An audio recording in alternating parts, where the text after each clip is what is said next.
আল্লাহর সন্তুষ্টি অর্জনের জন্য আল্লাহর রাস্তায় একটি সিয়াম পালন করে, তাহলে ওই লোকটি এত দূরে থাকবে জাহান্নাম থেকে যে একজন পথিক ৭০ বছর চললে যে পরিমাণ রাস্তা হবে,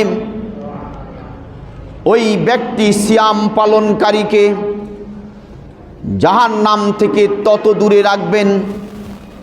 তার মানে হলো সেই জান্নাতে যাবে।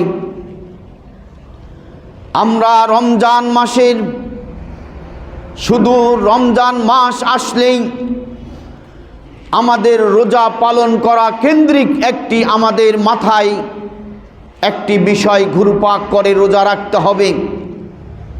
কিন্তু এই রমজান কেন দিল, কেন এসেছে, আপনাকে আমাকে চিন্তাশীল হয়ে গবেষণা করেই সিয়ামের সূচিটি আমাদের শুরু করা দরকার।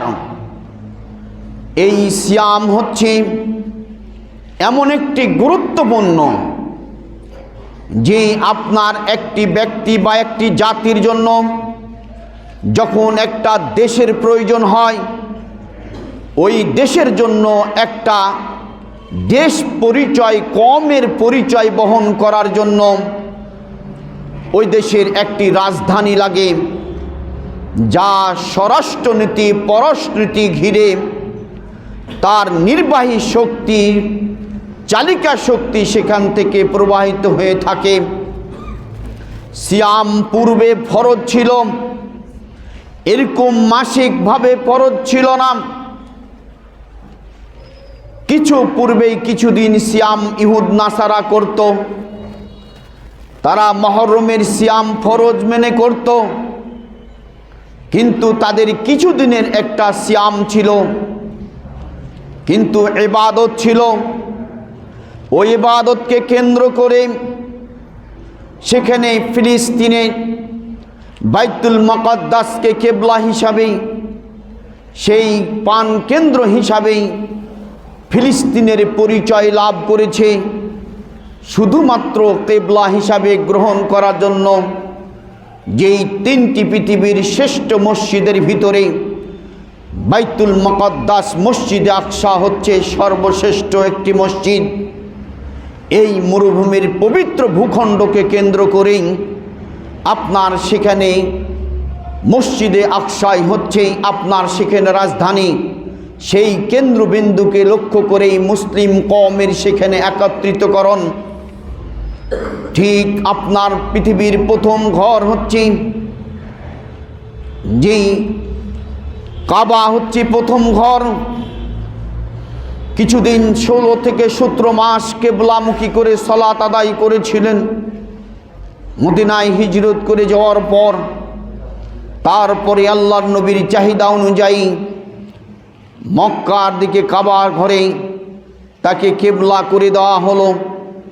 তাহলে মক্কাকে পরিচয় করিয়ে দেওয়ার জন্য ঐতিহাসিক পটভূমি হিসাবে রাজধানী করে দেওয়া হলো, যেই কাবা ঘরের দিকে ফাওয়াল্লি ওয়াজহাকা সাতরাল মসজিদিল হারাম, মসজিদে হারামকে লক্ষ্য করে সেখানে কিবলা করে সালাত আদায় করা। তাহলে আমার দেশের যেমন রাজধানী হচ্ছে ঢাকা, এই দেশকে পরিচয় করার জন্য আমার সেই ঢাকা রাজধানীকে মানুষ চিনে থাকে দেশি এবং বিদেশে। ঠিক রমজান মাসের সিয়াম পালন করতে এসে শুধু আমরা রোজা রাখাটাকে কেন্দ্র মনে করে থাকি, কিন্তু এই রমজানুল মুবারকে আল্লাহ তাবারক ওয়া তাআলা সিয়ামের কিছুদিনের কথা তিনি ইতিহাস টেনে বলেই তিনি সর্বপ্রথম যিনি কোরআনের কথাটি বলেছেন, শাহরু রমজান আল্লাযী উনজিলা ফীহিল কোরআন।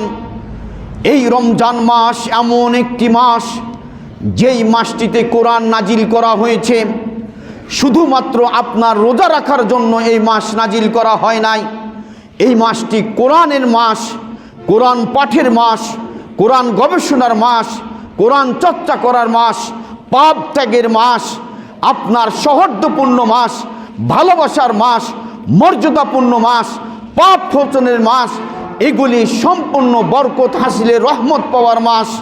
এই মাসেই আপনার আল্লাহ তাবারক ওয়া তাআলা জাতির 11টি মাসের যাবিত সব কিছু পাপগুলিকে ক্ষমা করে দিয়ে